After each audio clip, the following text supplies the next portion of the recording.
aviam, si Catalunya és independent, que ho serà, hem de tindre exèrcit. Si ens ha costat tant tindre la sobirania, l'hem de defensar. I no ens podem fixar en països que són paraïsos fiscals, com Andorra i com Mònaco.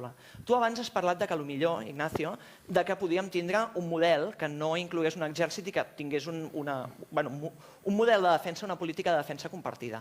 En aquest cas, els països que has esmentat, com crec que has parlat de Mònaco, també que sàpigues que, òbviament tenim Andorra, tenim Islàndia, tenim molts països que no tenen exèrcit, però la seva població, la seva situació geoestratègica és totalment diferent a la nostra i, per tant, no és un model que crec que puguem adoptar nosaltres. Yo te agradezco el comentario, porque creo que es lo más cierto y concreto que se ha dicho en esta tertulia de momento. Moltes gràcies. El resto han sido depentes. Voldria afegir, a més, que, òbviament, nosaltres tenim el dret, quan Catalunya esdevingui un estat independent, a integrar-nos o no a la Unió Europea, de participar dels organismes de defensa conjunta, d'integrar-nos a l'OTAN.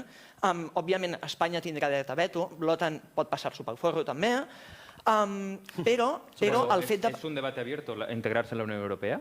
Sí, jo crec que s'hauria de plantejar i s'hauria de fer un referèndum a la societat catalana com en qualsevol altra societat. Suïssa, per exemple, va rebutjar adherir-se a l'OTAN.